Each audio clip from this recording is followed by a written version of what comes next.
Bienvenue sur Impulse Radio, la radio qui vous apporte tout le programme nécessaire pour vous informer sur l'Afrique. Aujourd'hui, on est reçu en Afrique du Sud par une légende, un mythe vivant, Monsieur Ndamase. I don't know if I pronounce it nice, but the man is here. So, on est reçu bien sûr dans son institution qui s'appelle SAFDA, dans South African Designer Association. And thank you to have welcomed us in such a, I don't know how to describe that because, when you speak to a myth, a legend, you say goosebumps. I don't know, chair de poule in French. Oui, merci. Yes. So thank you, Mr. Ndamase. Thank you to have taken this time for us.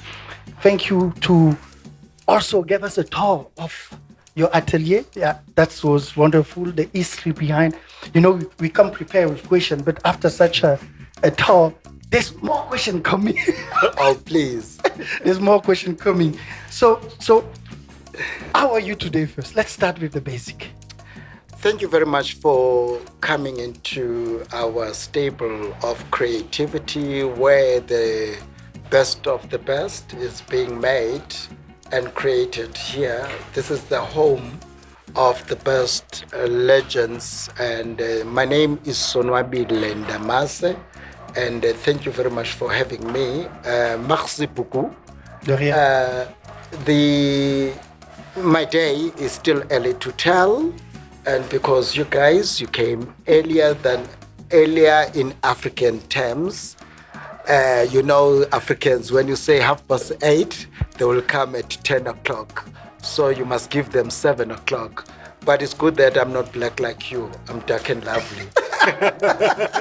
And we really enjoy your sense of humor, You show us how life can, bring us to the most happiest moment of our life through a wonderful achievement and career. That's why our first question will go straight to the point. And, you added something that no one knew. And everybody asked the question, how did you come to be in the circle of the elite, of this Mr., the man that all young Africans see as an icon, Mr. Nelson Mandela? I should think the question should have been turned around to say, how did these people happen to be around me? Let's be correct. Not the other way around. How did I happen to be with them? Yes. But anyway, answering your question is that most of the time, I always believe that we are all unique in our own space, but it's the fear of the unknown that always precedes into ourselves that makes us inferior. Everywhere God made us unique. And it is that uniqueness that once you know that if you believe in a religion that says God made us all equal before his eyes, thereafter, you will never fear anything thereafter. Anybody that you see, you don't treat him differently than the creativeness of God. That particular person is in that particular position temporarily, not permanently. Therefore, if we know that all what we are doing is temporal, we will then expand and do our duties. Therefore, when I get into a room of any other person, I know that I'm unique. And that particular person as well must know that he is unique at his own space, because he wouldn't be there if I was not here. Exactly. So we make each other. We have got a term that is said, umuntu ngumuntu ngabantu. You are because of other people. You cannot be a man on an island. Therefore, that's how then I happen to be around them, because wherever I see them, I go direct to them, because I believe you wouldn't be where you are if ever then I was not existing. Once I'm still alive, you will be still accountable to me as I'm accountable to you. Yeah, I hope that listener, you took it well and very profound, because that is something that the new generation lack of this confidence and acknowledgement of the purpose Thank you. and who they are. And that is said by someone who lived his life at the fullest, who basically acknowledged his gift from young age, secure, like you say, to be there because I should be there, not because you let me be there. Thank you. Yeah, that is very well said. Moving on to the next question is about the achievement in terms of the idea, the process. Many people believe that art in Africa, you know, when you speak to our parent and say, I want to be a designer, it's not a concept that we, especially in this time, people are familiarizing themselves with. They always wish to have a doctor, an advocate, a scientist. How you pass this stage with your parents? Let's start there. What did you do so that your parents believe in you? Like I said that in the beginning that we are born unique in our own space.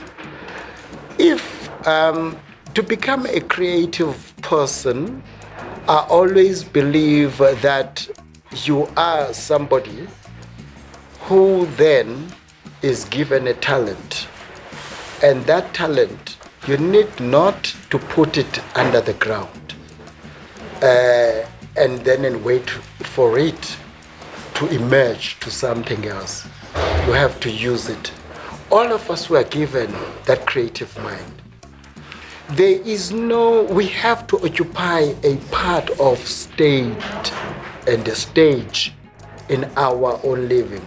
As one other writer once said, we are all actors in this world of ours. So you play your role, and after playing your role, and then you get up. So that's the same thing that I had to do with my parents.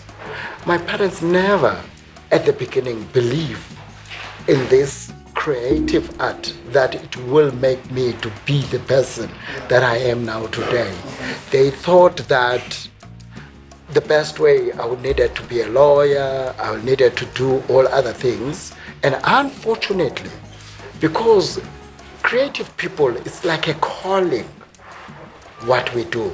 Because we don't just wake up and do it. Mm-hmm. It is something that is in you like a sangoma, prophesizing. Because you see future where people don't see it. Yes. And that's what creative, even in music, people will, any creative person, so to speak, actually in any genre, whatever you might do, even in my own, it's the same thing that I just believe that there is a calling that God wanted me to do. And that calling was one. If then I take it to Genesis, when Adam and Eve started to sin, God was the first one to create clothing for these people using the leaves. Exactly. So, how far you go? So immediately, in a society that we are living in, we cannot be naked. Once you walk on the street and being naked, you are taken to jail, or they say that you are insane, you are not right in your mind. So, in a nutshell, I am in that space of making the point that I'm clothing people and making them look believable that they are perfect. But that means that, sir, you have also this capacity on knowing what match personality and what will create such make this person in a position of dignification. Like, how does it come? This is a process that I want. How does it work in a creative mind of yours? In a creative mind, it's very much, I would say it becomes easy once on other people is not. First and foremost, all of us, we are creative. Even the man on the street is very creative. What then happened is the how part that I close the gap into. Because most of the time, the people coming to me, they know exactly how they would like to see themselves. Only me that is supposed to close the how. Because we'll sit together and advise. The first thing that happened is that's why they call us creative people, we are liars. Yes. The best one. Yes, and it is true, we are. Sometimes we take recognition at the space of an individual because the client comes in knowing exactly that how his house he wants it to be. But the only thing that he doesn't know is where to put the toilet. Wow. So that leads us to your creation Yes, with Mr. Madiba. yes. How was the first meeting in terms of design? I want to know, did you come with the design or you had a session? No, we had a session. Madiba actually, the late president, Adalipounga, may his soul rest in peace. What then normally happened is that the client comes into you or you go to the client. And in this case, when I have to meet Madiba, I met Madiba, which is Nelson Rolihlahla Mandela, through Mama Winnie Madikizela Mandela, because she is the one who invited me to come and meet the president then, Nelson Mandela. When I get into the house, to cut the long story short, is that I had to meet with him because he then was briefed that I am the one who used to be dressing the family before he was released. Oh. Therefore, when I sat down with him, he gave me the brief. The brief was that he needed something that when he dressed it up, he can be in a position when he goes to the masses, he must look presentable. And when he goes and meet the captains of the industry, that is the economist, Yes. he must also meet them in the same format. They must not look down onto him. You know, then I had to bridge the haves and have-nots and make him look presentable in between. And then we sat down and then we talked about that. And then I presented him an array of looks that I decided that I believed that he will be comfortable with. And also one of the things that people do not understand is that when Madiba was released from prison, when I say Madiba, then I mean Nelson Mandela. When he was released, he already was not in good condition health-wise. And therefore, whilst other people looked at him and thinking that he was idolizing the look that he was setting up a new trend. Yes. Contrarily, it was for his health purpose. Wow. Because clothes as well, most of the time, they play a role into other people's health in the manner in which you dress and also the colors that you wear. They also enhance your health and your purpose in life. When people looking at you, they start so, wow. And in the meantime, they don't know what you're going through inside. Because clothes, they make it the man. I see this picture of you, very young man, but I like your backup when you say you knew who you were from the beginning. But can you share the condition, the mental condition when it gave you, say, you do it for me? How do you feel? I felt like a child in the candy shop. You know what you get when you get into the candy shop as a child, you get into seeing all those kind of sweets and what if you don't know what to take, and then but contrarily inside, you know that you cannot afford all those sweets that you're saying. That's how then I felt when then I had to be in the midst of this man. And he started narrating the story of how he lived in Robben Island. That to me, I'm telling you, I was brought back to my childhood. I felt like crying even at the time that I was looking at him, because it was like a dream come true. It's that situation whereby you find yourself in heaven before time. And you are saying all your sins are forgiven. And then you say, oh, my goodness me, in the nutshell, I did not do anything. So that's how I felt. I was trembling in front of this particular man. And when he says, go ye then and do your work and come back and present to me. So I think the feelings should have been at one point mutual between Mr. Madiba and you in terms of the exchange, him with his background, you with your background. And after that, you have the brief, go back there and work on the project and bring the final project. What did you feel at this point Mr. Madiba felt? Well, the other thing that was a plus for me is that we came from the same family, so to speak. Okay. I used then the kinship for us to be in a position of connecting because he knew my family. Because the Ndamases are also from the kingdom of Enyande. So that I used as well. But then when I started to bring up the project and the product to him, and then I saw him starting to dress accordingly. And then I started to see him say, oh, are you the Pondo? How did you know that this thing will fit me? And you have managed to do me good. Thank you. Wow. I appreciate your work, my son. And at this moment, inside you, I knew that I could be pregnant in front of being a man. The child inside me was jumping and I had running tummy. Everything started to happen. But through him, there's one thing with Madiba. He can make you cool. He can start the whole conversation. He can read your mind. How? I do not know. Because he already put me at ease.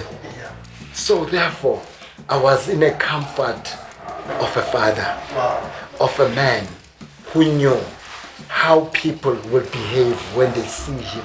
He already made me to feel much more comfortable in that space. Wow, that is a story. I think we all share that, even not being there, you know. But what I will also point in terms of the way you serve your elders, because in our generation today, we have the challenge of a black person serving with love and commitment another black person. And I would like to see your angle. How did you give so much commitment? And what will you say to a designer from the continent whose mission will be like yours to basically give an appearance to a leader? What will you say to them?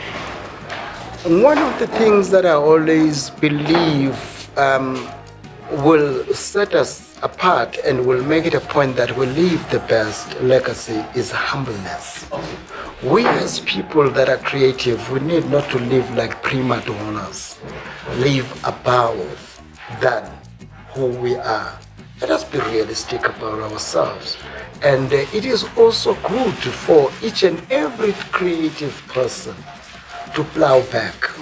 Your legacy will live more if you as a person, you give back to your community. It is not by fluke that you become who you are.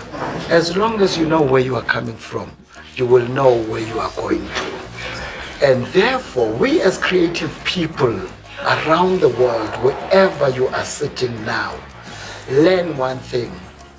You are not on your own.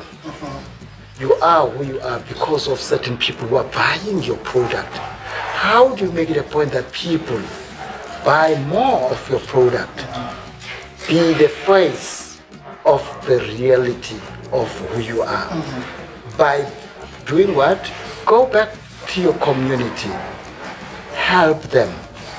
By helping them, you are not letting them to copy you. You are letting them to multiply you. And that you can see on your work, because you've been here in your atelier, the workshop, and you can see what you live and what you create every day. You've been everywhere. We saw picture of people that are part of the book of the world, but you still came back home. Make sure that you have a legacy. Make sure that a young South African, a young African, have a point of starting, because I think that is what we lack of today. We lack of idol, we lack of image or mentor, we lack of honesty. Yes.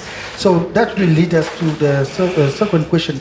In terms of, did you think about Africa when you realized the boom? Because we saw how your shirt make Madiba be recognized from distance. As a young African, was it part of the dream of African man? Was it?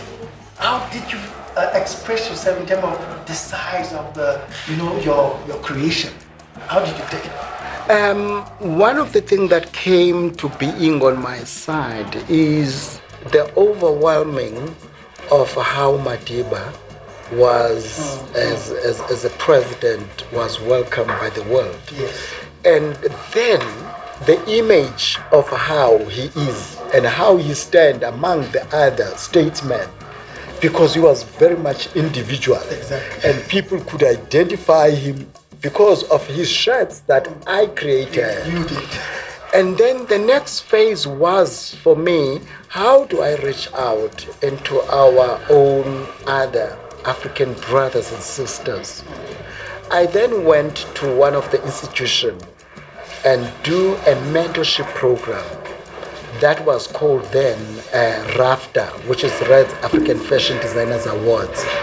With that, I had to go to almost about 5 to 6, 8 countries and mentoring the young and upcoming designers in our neighboring African states. And I said, we as well as people in the South, in the African continent, and we are living at the roots of Africa. Therefore, we need to start spreading our wings to our neighbors and exchange our talents. And how do we do that? Is by virtue of exposing what I know and also asking them that even whatever country you are living in, we're not a small country because of your talent. Otherwise, if we live on these things of me and me ego, it's not going to take us anywhere. This is where then the international world capitalizes on and uses us as a muse in terms of grabbing what we do, and they go and multiply it in China, in everywhere, and then they claim it is the new look for new Africa.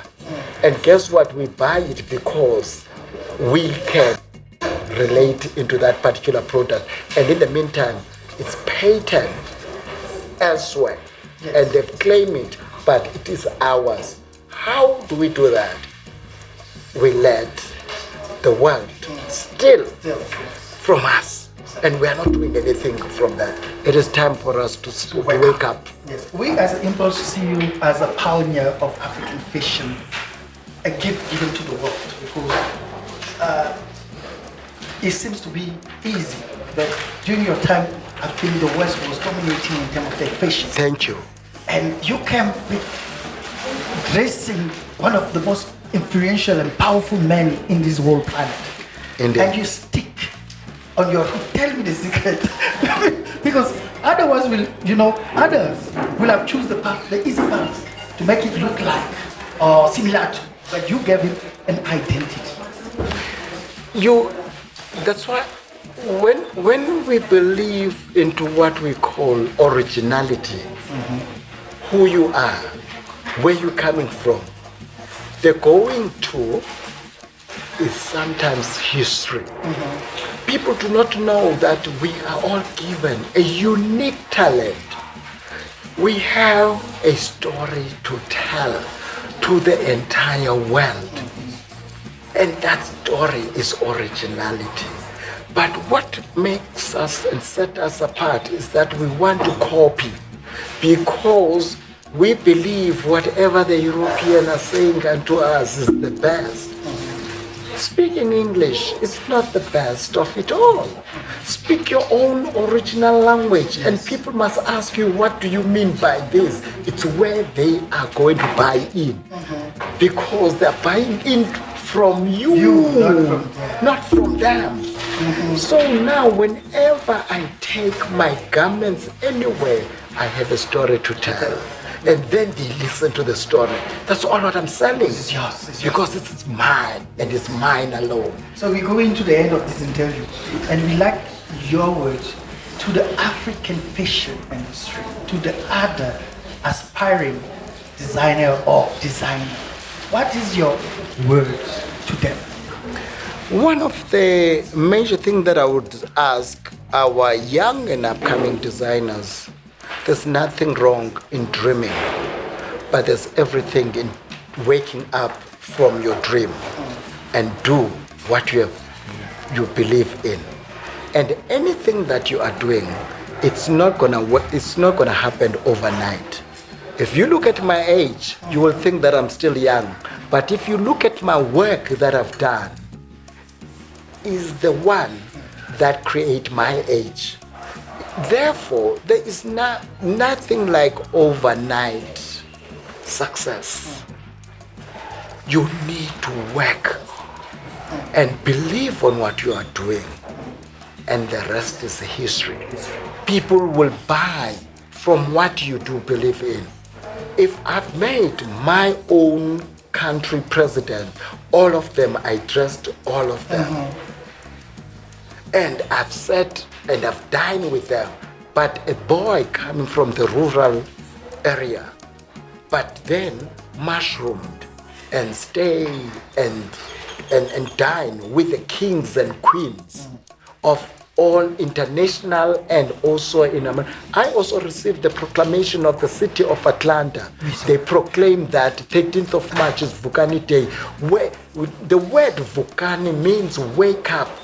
It was also a word that I have to come up, which is a Nguni word that says Vuka, Vukani as a plural, that we need to wake up. So I'm saying, Africa, that is your time to wake up. Young people, this is your platform. Use it. We are here to support, to mentor you, to hold you by hand. Where you have got difficulties, ask from us. We've been there. We've tasted. We know how things happen. Yes. But you can know it better because technology now has taken over. And you are there. We are there. For them. That is that. For you. To close the question, to close this wonderful, because there's too much to ask, you Indeed. know. But unfortunately, you have to keep it short. You are a busy man. And but we would like to come back to have a full document about you.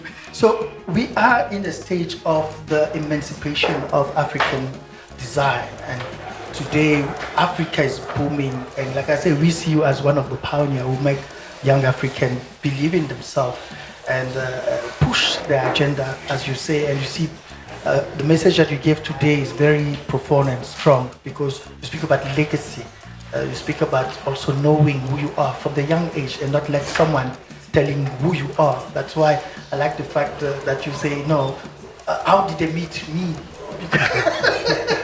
Because that was very inspiring for me. So to close this question, what is the next step for Mr. Ndamase? My next step, which is actually, it's a futuristic step that I'm looking into, is that to see us as African people, not me as a person, but us collectively as African people, starting to collaborate and work with each other, because the pie is too big. And if then we let other people to cut our own pie, we'll end up with the crumbs. It is time for us to wake up. My dream is that to see that how best we can collaborate with each other and start using all these MOUs that we put ourselves as African continent, agreeing on economic exchange. Where is art sitting? in all that? Where is us? I keep on talking about us, not where is me. This thing of me, and I, it does not work, Africa. We need to collaborate. We need to exchange each other's creative and make it a point that what might not work in my country can work in another country, and what is not working in your country can work in my country. And how do we exchange that? Let's exchange our people as well, our designers. I have young and upcoming designers that actually I'm imparting my knowledge into through an accredited, education from FPNM CETA, which is one of our CETAs in South Africa. But how do I take that and make it available in other countries? And all these people are also looking for all things that are credible. That is my future of saying, guys, let's work with each other. Let's not work against each other. Yes, together we prosper, but individually we'll fight a battle that takes us nowhere. Thank you, Mr. Ndamase, for your time. You heard it from the legend, the myth. But we are with him. You had a beautiful time, and we hope that you had a good time with us.